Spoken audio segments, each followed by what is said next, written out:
Unboxing Yoeleo's new gravel wheel set. Slightly different packaging than previous Yoeleo wheel sets I've had, more like a presentation box. And in this big box there's a little package with some spare spokes and some valve bits. We'll have a look at them in a minute. This is Yoeleo's gravel wheel set, the Pro C45. They're hooked so you can use them with tubes or as tubeless. They come with 2 spare spokes, 2 valve extenders and a valve remover.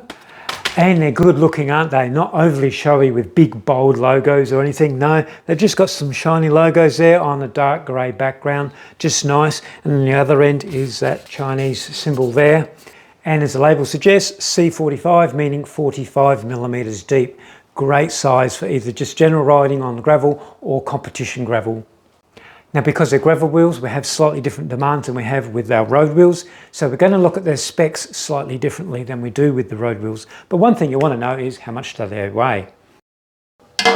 So the rear wheel is 740 grams and the front wheel 630 grams. So 1370 grams for the pair. Very nice, and considering the most important aspect that people want to know about gravel wheels is their width. So the inside width of these Yoeleo C45s. So we've got what, 27.3 millimeters inside width, and the outside, so we may be able to say 34 on the outside. Firstly, they're hooked. So that means you can go out and buy pretty much any gravel tyre you want that's available on the market. And if you want to run tubes, you can, or tubeless. So they're not hookless. You don't have to worry about buying special tyres and pumping them up to a special pressure for your special weight that you are on special terrain. None of that sort of mind-boggling business. No, just go out and buy yourself some other gravel tyres that you can find a wide selection of. Second thing you notice, there's no holes in the rims, except for your valve hole, of course. So no rim tape required. That makes life a lot easier when mounting your tyres, whether they're tubed or tubeless. The carbon rims are made with Tyre T800 carbon fibre, and the sidewalls have been beefed up to 3.65 millimeters, so thicker than your normal road wheels. The tyres Yoeleo recommend for these wheels is anything from 35 to 53. And the size of these rims are identical, so your front and rear are the same width inside and outside, of course, so identical rims front and rear. The maximum tyre pressures recommended for these rims is 90 psi for tubeless and 120 for tubed. Of course, that's the maximum. That's a lot of tyre pressure. We're talking about gravel. We'll be running a lot less. However, keep those pressures in mind because you can actually run these on your road bike. Last thing to mention about these rims, they've got ventilation holes, one each side, there you go, and that's to get rid of any moisture that happens to get into your rim. The spokes on these wheels are Pilar Winged Aero. They're very small section, flat bladed spokes, very nice. They're stainless steel and they're anodized black. And the nipples are brass, yes, brass, which is excellent to minimize corrosion. The spokes are straight pull, like pretty much every wheel set on the market these days, and the nipples are exposed. Now for a gravel wheel set, that's a good thing. Number one, we're not so concerned about concealing the nipples for aerodynamics. However, for maintenance, that's really good. You can use an ordinary 14 gauge spanner, put it on there, replace your spoke if you ever need to, or the nipple and the spoke at the same time, whichever you prefer. So easy maintenance. There's 2, 4, 6, 8, 10, 12 spokes on the drive side and 12 on the disc rotor side. And they're crossed to cross on both sides, so nice and even. For the front wheel, exactly the same as the rear wheel. On the disc rotor side, 12 spokes and they're crossed twice. However, on the non-rotor side, we've got 12 spokes and the direct radial straight to the rim. If you ever break a spoke and need to replace it, then you can use the same nipple. Take out the old spoke, get your new one, thread it straight through, follow, and then do it up and you're done. So use the same nipple. If you need to replace the nipple because it gets damaged as well, then you take out the old nipple through the valve hole. You can shake it out through the valve hole, it'll come out. And then to put the new one in, you go through the valve hole into the right place and then put your new spoke in. Now I've done a separate video how to go through your valve hole to replace the nipple. You can watch that video, very easy to follow. Now, of course, if you haven't got your spare spokes with you, you can just use an ordinary spoke that's the same length. So pop into a bike shop or maybe your friend's house, got some spare spokes, exactly the same length, 14 gauge, and you're right, you can replace it till you get home, and then you can put in your pilar spoke. Now, how true these gravel wheels are is surely not as important as road wheels. However, we'll take a look anyway. So just quickly, the rear wheel turned out to be laterally 0.23 millimeters deviation and the concentricity 0.13. For the front wheel, laterally 0.1 millimeter and concentricity 0.14. Excellent results even for road wheels. Over to the dishing, and again, don't have to be perfect because we're talking gravel wheels, not a road. Rear one first, and it looks like we've got 0.1 millimeter, near on perfect. Front wheel, and that's 0. Wow, so many wheels coming out of China now, near on perfect. And of course, Yoeleo's been doing this for a long time. Last of the techie measurements, spoke tension. We're practically on the day now when we simply won't need to do any of these measurements because all wheels are near on perfectly built nowadays. Right, plugging all these figures into a spoke tension graph, and this is what we get. Rear wheel, 20% tolerance. Everything's fine, perfectly ticked. Lowering the tolerance to 10%, rear wheel is still perfectly fine. Front wheel, perfectly fine at 20%. And we've got one spoke, number 2 there, slightly high tension, but hardly at all, nothing much to worry about. The hubs. Firstly, they're for centre lock rotors only, so not available with 6-bolt. Free hub, available in all the popular models, Shimano 1112 speed, Shimano Microspline, Campanello N3W and SRAM XDR. The one I've got here is just ordinary 1112 speed Shimano. Now we've got 36 engagements per revolution. That's how they come standard. Now you can change the internals, I'll show you that in a minute. On the free hub body here, really good thing about Yoeleo ones is they've got this little thing here, steel plate, and it's bolted in, so it's removable as well. It's the free hub saver. Looking at it the wrong way, aren't I? So it's an anti-bite system. It stops the free hub cassette biting into the aluminium hub, which is softer than the cassette sprocket made of steel, of course. So that'll extend the life of your cassette free hub body. And everybody wants to hear the sound. Slow, medium, fast.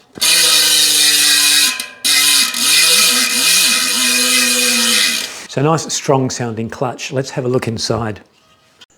The rear hub comes apart easily by hand for servicing, cleaning and re-greasing. The free hub side end cap has a single flange dust cap.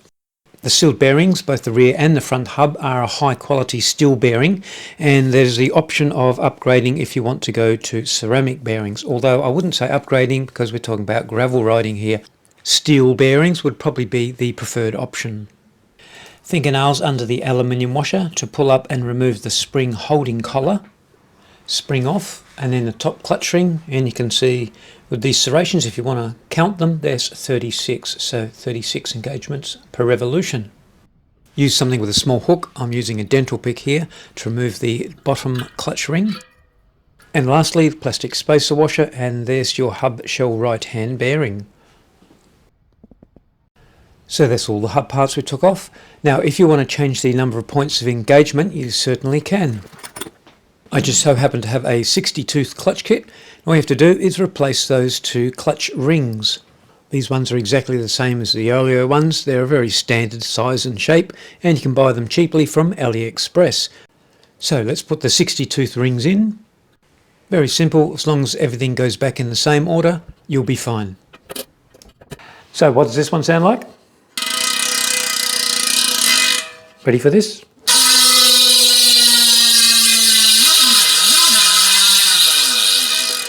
That's 60 points of engagement for you.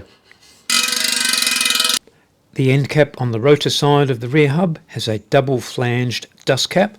How effective these built-in dust caps are at keeping out water and dirt, only time on the bike will tell. And the bearing on the rotor side of the hub. Remember, these are all very common size bearings, so if you ever need to replace them, you'll have no trouble sourcing them. On the front hub, double dust seals, and you can see they're a little bit further apart, the flanges. And the other side, Also a double seal, but the flanges are really close together.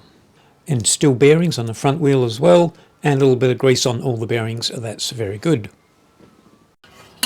A good thing about Yoeleo is they've got a lot of distributors now around the world, so that'll help with your spares. Now, for instance, your bearings, they're nothing special. They're not a proprietary bearing. They're common, generic ones. So you don't have to go to Yoeleo to get the bearings. If you want, you can get them in your country where you are or from wherever. They're a very common size. The spokes are fairly common. Pilar's very well known around the world. In fact, these spokes are also used in their pro road wheels. So same sort of spokes, they should be readily available from the distributor. You can also just replace it with an ordinary spoke if you want, steel spoke, 14 gauge for the time being till you get yourself your Pilar spoke. And of course the clutch, you can grab them from AliExpress if you really want and change the engagements per revolution. I put the 36 back in again. There's a lot of things I like about these wheels. The number one thing would have to be the width, 27 millimeters inner width. So not too wide and not too narrow. Pretty much perfect for most of the gravel tyres on the market today. Now the reason I say that, if you go very wide with your rims, that'll limit your tyre range to being very wide tyres. If you put a narrower tyre on, say a 34C, the rim's going to end up being wider, protruding more than the tyre, so you can end up with rim damage on the rocks. So be very wary of that. Too wide means you're limited to wide tyres only. And if you go too narrow, that's going to limit your size of tyres as well. You can't go too big, otherwise you're going to end up with a balloon effect or probably even blowing the tyre off the rim. So this 27 width is a really good medium. Now the important part of your gravel wheel set is, of course, your tyre rim combination. What tyres are you going to use? Now the importance in performance of a wheel works from the outside in. Tyre is the utmost importance, then your tube, then your rim, then your spokes, and lastly your hub. So this means getting a tyre that best suits your requirements, gravel, minimising the amount of energy it takes to traverse a semi-rough terrain. Okay, let's first go on rough territory, rocks and ruts on the path. So first thing you're going to need is a lower tyre pressure. So a bigger tyre will also enable you to have that lower pressure. What will that do for you? You'll have more control over that rough ground. You'll be more comfortable. It'll soak up more of those bumps and you'll feel more in control. However, you can only go so far before your tyre starts getting too squishy and then you start bottoming out, damaging your rim, pinch flatting, and if you're riding tubeless, you'll be burping the tyre, losing even more air. So there's a few benefits of having a wider tyre, however there's some negatives as well. Number one is a wider tyre is going to be slower than a narrower tyre. Also going to be less aerodynamic because the frontal area is wider, and a fatter tyre is going to be heavier than a narrower tyre. Now before you rush off and go and buy ultra fat tyres for your rough terrain, bear in mind two limiting factors. First of all, your frame and fork. Don't go too wide with your tyres that you leave no clearance between your tyre tread and the frame or the fork for stones and mud to slip through. Otherwise you're going to end up not only scratching your frame, you could also come off your bike, especially over the front if something jams, and you could also damage your frame as well. The other limiting factor is your rim. You've got to have an ultra wide rim if you're going to go for an ultra wide tyre. So they're the two limiting factors. Regarding the inner width, now there are charts online that will guide you to the right sort of tyres than the maximum and the minimum size you can run on certain width of rim. Now these Yoeleos, as we said, 27 millimeters internal. The maximum size you can go for a tyre is 60C or 60 millimeters wide. So, or in Imperial, that's 2.2 inches. For a given rim width, different size tyres will give you different shapes. So a wider tyre will tend to bulge out more like a light bulb effect, and a narrower tyre will tend to go more oval shape. So with your wider tyre, you're going to lose a bit of speed. However, you also got more grip, control and comfort, and that can give you more confidence, and that can bridge the gap of a few seconds that a narrower tyre will give you. So don't be fooled, a wider tyre can still make you fast. The tyre tread, and for off-road it basically means the knobbies there. So the bigger they are and the more spaced apart they are, the more grip you're going to get on a loose surface. If like this tyre you've got more knobblies but they're closer together, the spaces between each knobbly can fill up with mud and stones and become a slick tyre, and then you'll lose your grip. An often overlooked characteristic is the suppleness of a tyre. That's its ability to flex, and usually that's to do with the casing. If you look at the tyre very carefully, especially a gum wall, you can see it has material-like structure. This is threads of nylon usually, and the more number of threads there are per inch, the more supple a tyre usually is, because those threads are thinner. It also means the tyre is usually lighter. Here's a heavier tyre and you can hardly see the strands at all, but they're in there and they're thicker. These ones in this tyre are thinner. So this tyre is more supple than this one, but this one is also more prone to punctures than this one because the threads in here are smaller. The diameter is narrower. The threads in here are bigger and therefore more puncture resistant. Generally speaking, the more supple a tyre casing is, the more comfortable it'll be. So overall, ask yourself what sort of terrain will you be riding and then adapt your tyre and wheel combination to that. Ideally, or if you're racing, then it's nice to have 2 or even 3 sets of wheels on hand with different tyre sizes on, and then you'll be all right. However, not all of us can afford that luxury. So if it all sounds a bit too much, then what I would advise is buy a tyre that you think is best suited for you and the terrain you're going to ride, and then err slightly on the wider side of tyre. Better to err on that larger side than to go too narrow and then you'll be puncturing all the time, or even worse, you could be bottoming out and damaging the corners of your nice carbon rims. Now, if you really want to go the fattest tyre you can fit in your frame, then you might want to consider a smaller diameter wheel. Therefore, it'll come back in your stays and lower on your forks, and it'll give you another 2 or 3 millimeters clearance. So you can go to another 2 or 3 millimeters larger in diameter on your tyre. That's about all. It's a bit bigger, but not much. If you're at that stage and you haven't got a set of 650B wheels, it means you're going to have to go out and buy some. Now, rather than do that, consider maybe upgrading the frame to a wider frame, or maybe the whole bike, so you can fit those wider tyres in at 700C. Of course, don't let me stop you from buying a 650B size. All this means you're probably going to spend more time considering what sort of tyres to go for than you are a wheel set. So consider your tyres first before deciding to upgrade your wheel set. However, of course, if you're ready to go for a wheel set, go for it. Regarding the tyre pressure that you're going to ride, there's a few variables that will determine that. For instance, the size of the tyre, the width, of course. And then what about the weight? How much do you weigh? What sort of terrain are you going to be riding on? There's a lot of variables to consider. What I would suggest is go online to a chart, a tyre pressure chart. Vittoria, I'd recommend. They make a very, very good one, easy to read and understand, and I've done a lot of testing with regards to that. It's very accurate. And the other unusual one is your tyre pressure gauge accurate? Maybe using a floor pump with an analog gauge, is that accurate enough to get the exact tyre pressure that you want? Just being nitpicky, but sometimes in racing, it's necessary. Now let's see what various sized tyres inflate to on these Yoeleo rims. First, 32C Pirelli P7 tyres, and they pump up to 31.62 millimeters. The outside width of the Yoeleo rims being 34 millimeters, so these tyres are actually narrower than the rims. They pump up okay on these rims, so you could use them for riding on the road, but 32C would probably be the minimum you would want to use with this wheel set. Over to actual gravel tyres. These are WTB Radlers, 44 millimeters wide, and these pump up to 43.83 millimeters. They're only just a little bit wider than the rim itself. The tyre forms a good shape on these rims. The knobbles stick out and around the corner a bit, not a square edge, just nice for general gravel riding. Over to some fat tyres now. These are 2.0s, or just a smidge under 51 millimeters. And they're measuring 50.7 on these Yoeleo rims. As you can see, the tyre is well wider than the rim, perfect for the rough off-road stuff.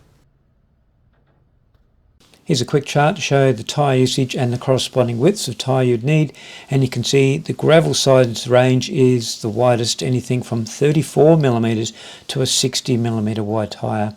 And that makes our gravel wheel set reasonably fast on the road, definitely the fastest on the gravel of course, and they cope reasonably well on rough cross country as well.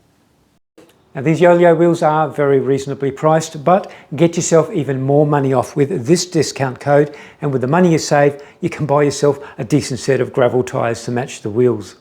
All we need to do now is put these gravel wheels on a gravel bike and see what they're like. And I've got a gravel bike here. And it just so happens to be a Yoeleo. That's a G21, but It's the very first generation of gravel frame set they brought out, and they've got a new one coming out. It's not released yet, well at least I don't think so, unless it's on their website, and probably is by the time I put this video up.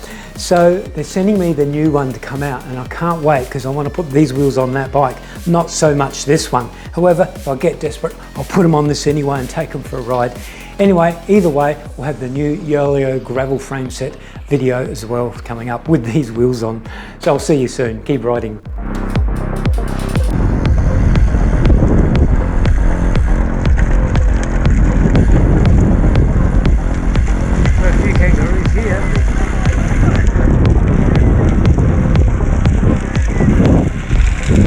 Kangaroos log in early morning and got a new one.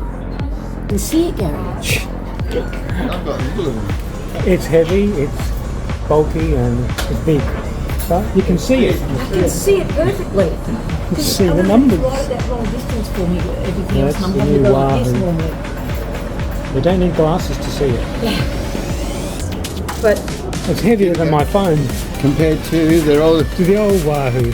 Oh, yeah. see, he's got a Wahoo or Still thick, but a racer. He uses a little bolt for racing. that's what I got. Mine's a trim, beautiful, weighs almost nothing, slim as, big numbers, but the battery goes flat easily, so you get about 2 rides out of it, and that's it. Hang on. I'm going to take a photo. Get down there, then, boy. Get back there,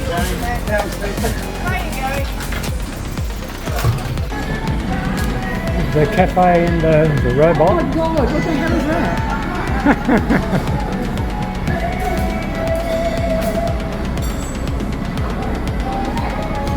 You'll come back. So there you go, you come to Cafe Primo, you get served by a robot. There you go. I'll do some advertising.